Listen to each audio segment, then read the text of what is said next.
হরে কৃষ্ণ, জয় নিতাই, জয় গৌর। আচ্ছা, আমার মায়েদের উদ্দেশ্যে সুন্দর কথা। একাদশী মানে কি না খেয়ে থাকা? একাদশী মানে কি জলটুকুও খাবো না? একাদশী মানে কি রাত্রি জাগরণ? একাদশী মানে কি মন্দিরে থাকা? এইগুলো মানেই কি একাদশী, না এর বাইরে আরও কিছু আছে? দেখুন, আমাদের এই মনটা না স্বর্গে তুলে দেয়, বিষ্ণু ধাম নিয়ে যায়, বৈকুণ্ঠ ধাম নিয়ে যায় এবং নরকে নামিয়ে দেয়। নরক যন্ত্রণা ভোগ করায় আমাদের এই মনটা, কিন্তু জানেন তো? একাদশীর দিন আসল কাজটা কি জানেন তো? ওই খাওয়া দাওয়ার পিছনেই আমরা ছুটি। এটাই ভাবি আমরা, এটাই একাদশী। কিন্তু একাদশীর আসল কাজ, একমাত্র কাজ সেটা কি, সেটা আমরা ভাবি না, আমরা জানি না, আমরা জানার চেষ্টাও করি না। আসল একাদশী সম্পূর্ণ হবে কখন? আমাদের এই শরীরটাতে না 11টা ইন্দ্রিয় আছে। 5 কর্মেন্দ্রিয়, 5 জ্ঞানেন্দ্রিয়, আর 1 হচ্ছে মন। এই 10টা ইন্দ্রিয়কে পরিচালনা করে আমাদের মন। এই 11টা ইন্দ্রিয়কে আমরা নিয়ে থাকি। যখন আমরা এই সমস্ত ইন্দ্রিয়কে দমন করব, নিজের বশে করে নেব, তখনই হবে সঠিক একাদশী। তখনই হবে সঠিক একাদশী।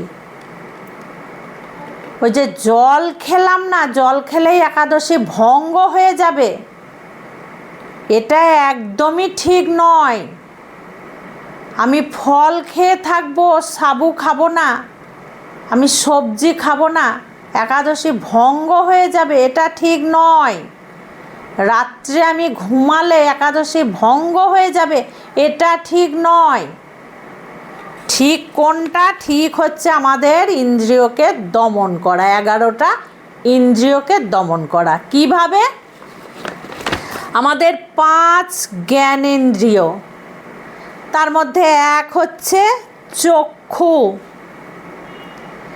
এই চোখ দিয়ে একাদশীর দিন গোবিন্দকে দর্শন করতে হবে, ভালো ভালো জিনিস দর্শন করতে হবে। আমি একাদশী করেছি আর কিচ্ছু খাবো না, ঘরের মধ্যে বিছানায় শুয়ে সারা দিন আমি মোবাইল ঘাঁটবো,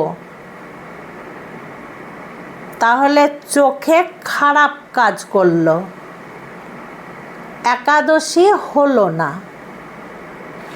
তারপরে 2 নম্বর হচ্ছে আমাদের কর্ণ, কান। এই কান দিয়ে আমরা সেদিন সিনেমার গান শুনলাম, পাড়ায় ঝগড়া লেগেছে, কান করে শুনলাম, কে কার নিন্দা করছে, কান করে শুনলাম, একাদশী হবে না। তারপরে কি বলেছে? 3 নম্বর হচ্ছে ত্বক, চামড়া।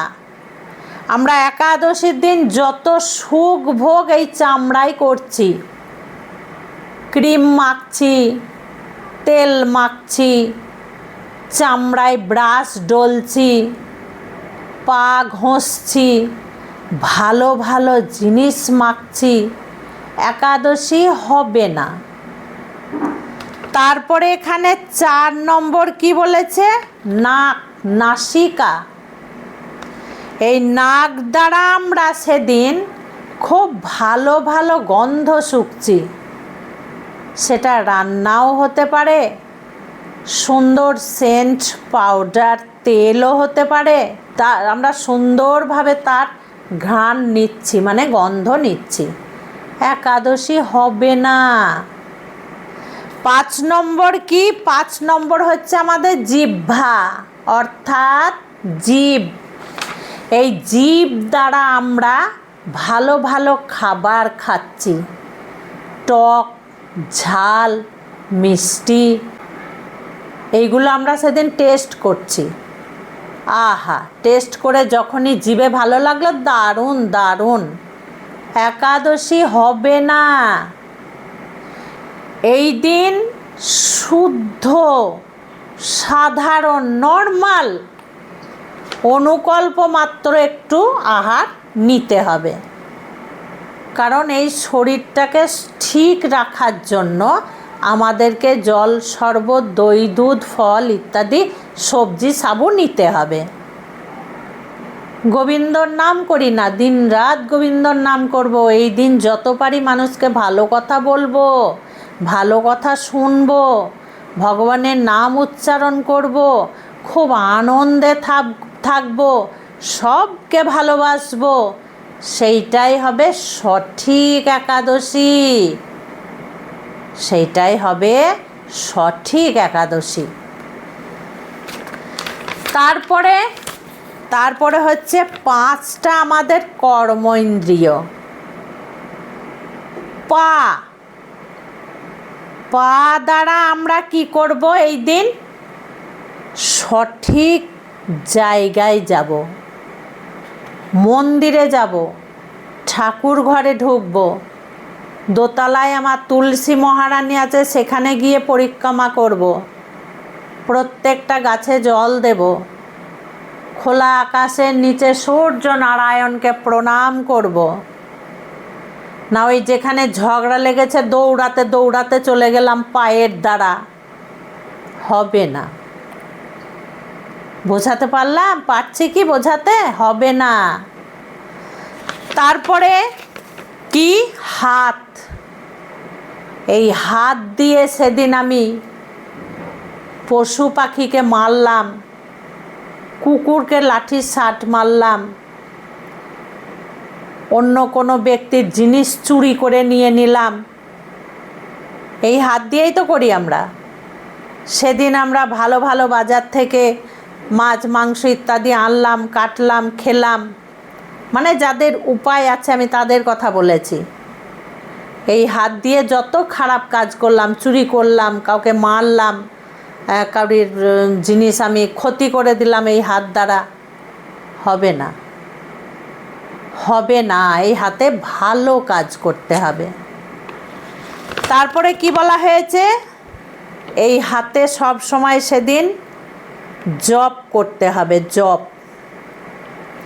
তারপরে মুখ দ্বারা আমি কি করলাম?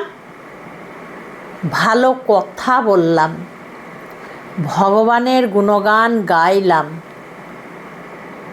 বাক দ্বারা বাক্য, ভালো ভালো বাক্য বললাম আমি, তবেই না একাদশী সার্থক হবে।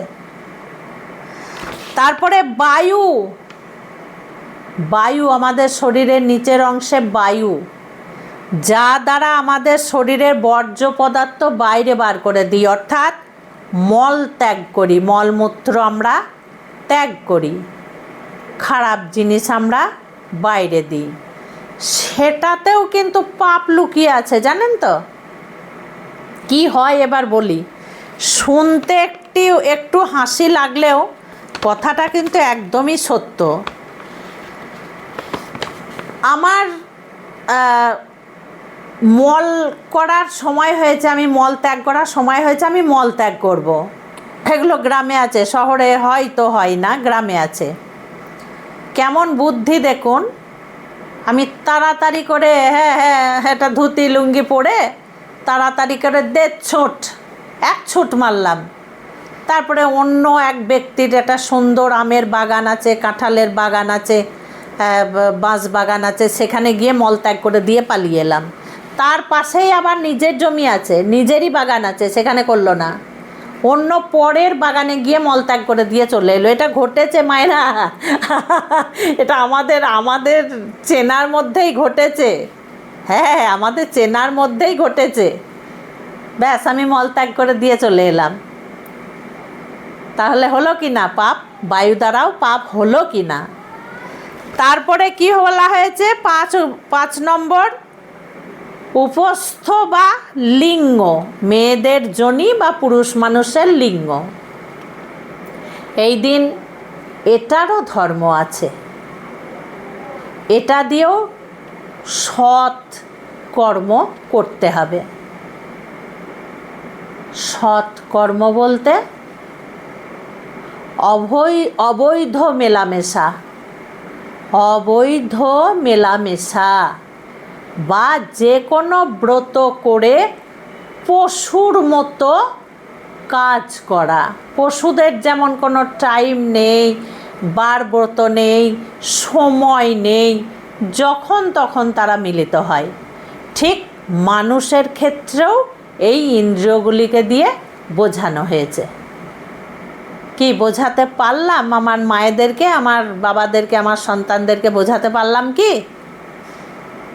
আর সবার উপরে থাকে মন। এই 10 ইন্দ্রিয়ের কথা তো আমি বললাম, কিন্তু মন হচ্ছে সবচেয়ে ভয়ঙ্কর। কানে শুনলেই দৌড়াবে, চল যাই। কানে শুনলো আর মনে বলল চল যাই, দেখে আসি কি হচ্ছে ওখানে। বাবা বাবা বাবা, এই জানিস তো মারামারি লেগেছে, এই জানিস তো, তাড়াতাড়ি এবার ফোন করে দিলাম আরেকজনকে, এই জানিস তো এই পাশের বাড়িতে মারামারি লেগেছে, ওর ছেলেটা ওর মেয়ের সঙ্গে পালিয়ে গেছে, এই বিরাট ব্যাপার, জানিস তো। এগুলো হয় মায়েরা, ক্ষমা করবেন আমাকে আমি এইভাবে বলছি বলে, কিন্তু এগুলো হয়। মনকে কন্ট্রোল করতে হবে, মনকে সব সময়ের জন্য কন্ট্রোল করতে হবে। মায়েরা, একটা ঘটনা, আমার অনেক দিনকার ঘটনা। আমাদের পাড়াতে একটা বাচ্চা ছেলে চলে গেছিলো, মানে বদমাইশি করে, বাবাকে না বলে বদমাইশি করে চলে গেছিলো, শিক্ষার অভাব। তো সে বেশ দিন 15 বাড়ি আসেনি। ঘাপটি মেরে সেখানে গিয়ে বসেছিল, পাশের দেশে গিয়ে বসেছিল। তখন বয়স 12-13 বছর তো হবেই। তো তারপরে সে তখন হারিয়ে গেছে, সব রব উঠে গেল, হারিয়ে গেছে। ওরা অলরেডি খবরের কাগজে দেওয়া, সবাইকে খবর টবর দেওয়া, এইভাবে তারা খুঁজতে লাগে। আর সে গিয়ে ঘাপটি মেরে বসেছিল। যাদের বাড়িতে গিয়ে উঠেছিল তাদের আবার ছেলেপুলে ছিল না, তারা স্কুলে ভর্তি করে দিয়েছিল। তারপরে যাই হোক, অনেক ব্যাপার। তারপরে সে যেদিন বাড়ি এলো, তাকে যেমন ওই রথের মেলায় লোক হয় সেইভাবে তাকে দেখতে গেছিল। আমাদের হিন্দুরা পর্যন্ত দেখতে গেছিল।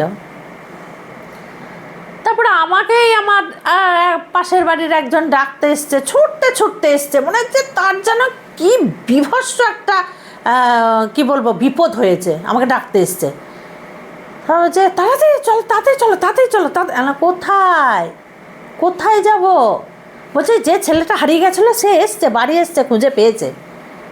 তো মায়েরা, তোমরা তো জানো যারা আমার বাড়ি এসছো, আমার বাড়ির সামনে পার্ক আছে, বাচ্চাদের খেলার জায়গা। আমি যাব না, দেখো 2 ঘন্টা পরে এই পার্কে আসবে খেলতে, আমি যাব না, তুমি যাও।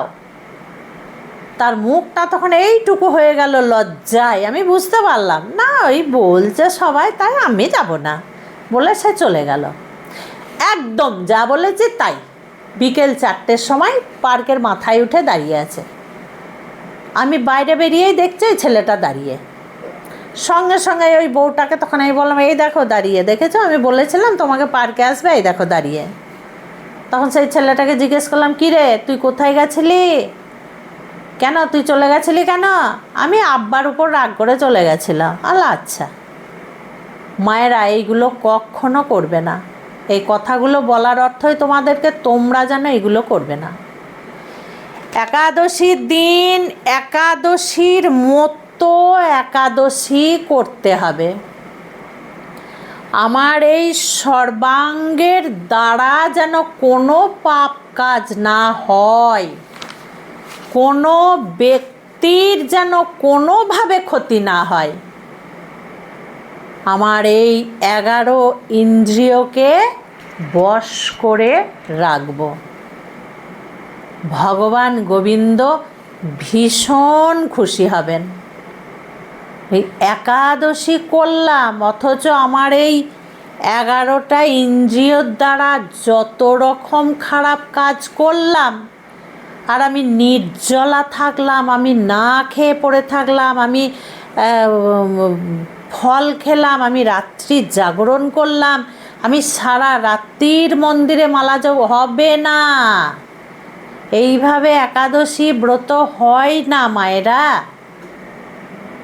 বলবে মা আমি তো ঘরে চুপচাপ বসে বসে মালা জপ করছি, আমি তো কাউরির সঙ্গে কথা বলিনি, তাহলে কি আমার হবে না? অবশ্যই হবে, কেন হবে না?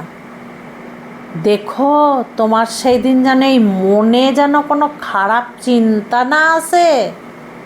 হ্যাঁ, লোভ লালসা পরের ক্ষতি যেন এই মনে না আসে, তাহলেও কিন্তু একাদশী ব্রত ভঙ্গ হয়ে যাবে।